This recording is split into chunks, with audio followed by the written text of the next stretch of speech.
कृपया करके जब खुद कुछ नहीं किया है तो दूसरों को उस बारे में सलाह ना दें, चाहे कोई भी हो। ठीक है, मैं अपने से शुरू करता हूं क्योंकि मुझे ये वीडियो करना था पेरेंटिंग पे, तो मैं इस बात पे गर्व से कह सकता हूं कि मेरे जितने भी बच्चे हैं, मैं लाख गुना बता सकता हूं, चाहे सबसे छोटा हो चाहे सबसे बड़ी हो, मैं एक चीज कह सकता हूं कि मेरे घर में संस्कार बहुत अच्छे हैं। आज भी मेरे बच्चे प्रणाम और पैर छूना जानते हैं, इज्जत देना जानते हैं, इज्जत लेना जानते हैं। आज भी मेरे बच्चे मोबाइल डिवाइसेस नहीं छूते हैं। आज भी मेरे घर के बच्चे जंक फूड नहीं खाते हैं, सॉफ्ट ड्रिंक नहीं आता है मेरे घर में। सब बच्चे मेरे नशे से दूर हैं। तो मैं बता सकता हूँ, मैं ये पेरेंट्स से ये बात करना चाहता था। मैंने पहले भी कहा है, आज कह रहा हूँ, आगे भी कहता रहूंगा। जानवर और इंसान के बीच का एक बेसिक सा फर्क है कि वो पैदा करने के बाद ना उसकी जिम्मेदारी भी लेता है ना। क्योंकि जानवर नहीं डिसाइड करता कि उसका बच्चा कौन से स्कूल जाएगा। जानवर ये डिसाइड नहीं करता कि उसका बच्चा के दोस्त कौन होंगे।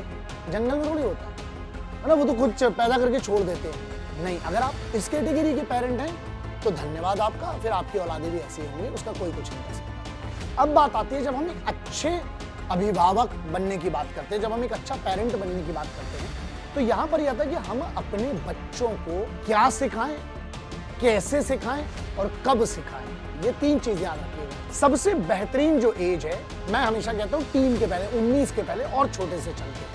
ये मेरे सलाह है, आपको मानना हो नहीं मानना हो आपकी मर्जी। आप लोग बुद्धिजीवी, जब आप बच्चे को जन्म देना जानते हैं तो शायद आप उसकी परवरिश भी जानते हो। सिर्फ मुझे, क्योंकि बहुत सारे लोगों ने कहा, इसलिए मैं कर रहा हूँ। और एक मेरी जिम्मेदारी है, सामाजिक दायित्व भी है मेरा। मुझे लगता है राष्ट्र मजबूत तभी बनेगा जब हम बच्चों की परवरिश अच्छी करेंगे। ठीक है, अब बताता हूँ आपको, क्या आप अपने बच्चे के लिए विषय चुनते हैं कि आप मैथ साइंस ले लो, आप कॉमर्स ले लो, आप आर्ट्स ले लो, आप बीबीए कर लो, आप एमबीए कर लो, आप एमसीए कर लो? क्या आप ऐसा करते हैं? तो आप वैसे ही फेल हो गए पेरेंटिंग। बच्चे को ज्ञान दीजिए, समझदारी दीजिए, उसको अपना भविष्य चुनने दीजिए ना। हो सकता है आप शेर को पानी में तैरना सिखा रहे हो और मछली को पहाड़ पे चढ़ना सिखा रहे हो। मैं हमेशा कहता हूँ कि तैरना सिखाइए, ये मत बताइए कि यहीं तैर के देख। नहीं, अगर आपने तैरना तगड़ा सिखाया ना तो वो स्विमिंग पूल में भी तैर सकता है, समंदर में भी तैर सकता है।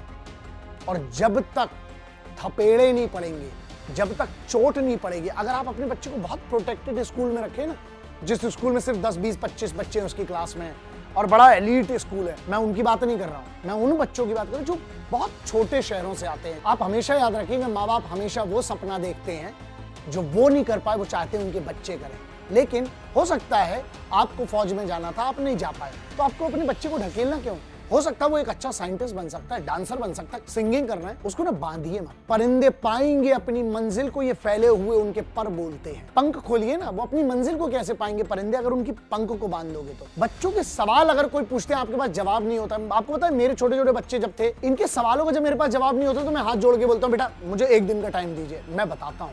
इनके सवाल बड़े कमाल के होते हैं। आपको एक शिष्य बनना पड़ेगा गुरु बनने के पहले। एक बात बताना चाहता हूँ, मेरा ये सुझाव है, क्या का मतलब ये होता है वो आप निर्धारित करिएगा, आपके बच्चों को अच्छी क्या चीजें सिखाना है, कब बहुत इंपॉर्टेंट है। यदि आपने अपने बच्चे को 13 साल तक अनुशासन में नहीं डाला तो आप ऑलरेडी लूज कर चुके हैं उसका अनुशासन। डिसिप्लिन कैसे? छोटे छोटे डिसिप्लिन। मान लीजिए बच्चा सुबह उठता है, अपना बिस्तर बनाना सिखा दीजिए उसको। आपको पता है कल को वो बाहर जाएगा, फॉरेन या कहीं भी दूसरी जगह पढ़ने जाएगा, तो वो गंदा नहीं रखेगा अपनी चीजों को। आज से आदत डालिए 5 साल के बच्चे से कि बेटा आप उठते हो, आपका अगर ब्रश है ना, टूथब्रश, तो उसको सही जगह पे रख दीजिए जहां से उठाया।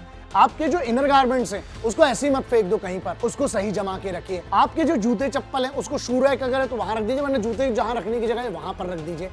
आप अगर खाना खाने के पहले हाथ की, ये आदतें होती हैं। क्या मैं नहीं बताऊंगा, कब इज इंपॉर्टेंट। कब का मतलब मैं कहता हूं 13 से 19 साल के पहले, मतलब 19 के पहले जो आप हैबिट डाल सकते हैं। लेकिन सबसे पहला पड़ाव आपका होता है 9 वर्ष से लेकर फिर 14 वर्ष तक या 15 वर्ष तक, फिर 15-16 वर्ष से लेकर 19 वर्ष तक। और बच्चों को कंट्रोल क्यों कर रहे हैं? जानवर है क्या कि तू इधर बैठ तो इधर बैठ, तू उधर खड़ा? नहीं, डिसिप्लिन का मतलब तानाशाही नहीं होता।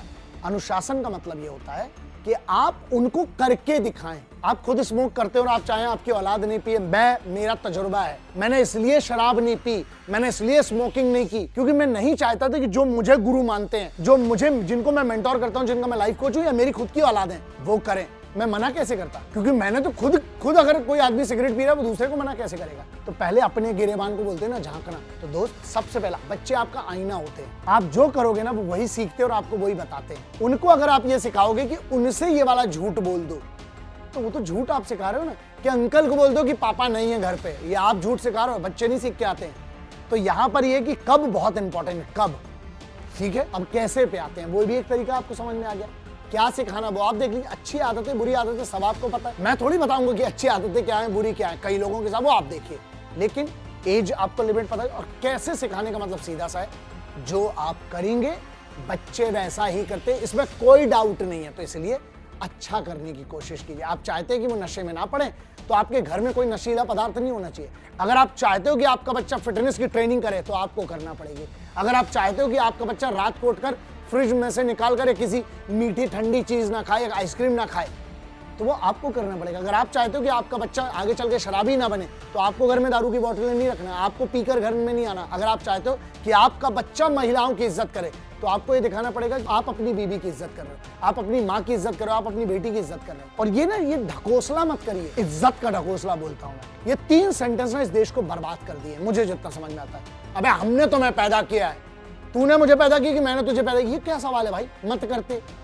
चिट्ठी भेजी थी, मैसेज भेजा था, आकाशवाणी हुई थी कि खुद बच्चे ने क्या बोला था तुम्हें, क्या किया था, ईमेल आए थे तुम्हारे पास कि लेटर भेजा था कि हमको पैदा करो। ये कौन सा सवाल है यार कि तूने हमें पैदा किया? वो तो ऑब्वियस सी बात है ना, आप ही ने किया है। आपको डाउट है इस पे, भाई फिर आप डीएनए टेस्ट करवाओ, मैं क्या बोलूं इसमें। लेकिन बच्चे को ये प्रताड़ित क्यों करना हर बात में? तेरे को क्या पता? दूसरी चीज, हमारे टाइम पे तो हम ऐसा किया करते थे भाई, बच्चे को क्या करना वो बताओ, वो ज्यादा इंपॉर्टेंट है। तुम अपने जमाने में क्या करते थे वो बात अलग है। तीसरा एक इंपॉर्टेंट ढकोसला जो है, अपने बच्चे को वो करवाना जो आपका रिश्तेदार उसके बच्चे को करवा रहा है। तो थोड़ा सा रहम करिए, आप ही की औलादे हैं, तो कम से कम परवरिश पे ध्यान दीजिए, ज्ञान दीजिए, इन्हें संस्कार दीजिए, और इन बच्चों को दोस्त बनाने की कोशिश कीजिए। अगर आप इनका दोस्त होंगे ना, तो ये किसी और से वो राज शेयर नहीं करेंगे जो एज के साथ। ध्यान रखिएगा, 5 साल के बच्चे के राज अलग होते हैं, 13 साल के बेटे बेटी के राज अलग होते हैं, 19 साल के बेटे बेटी के राज अलग होते हैं। और मैं एक पिता के तौर पर बोल रहा हूँ, मैं चाहता हूँ कि इस देश में ना,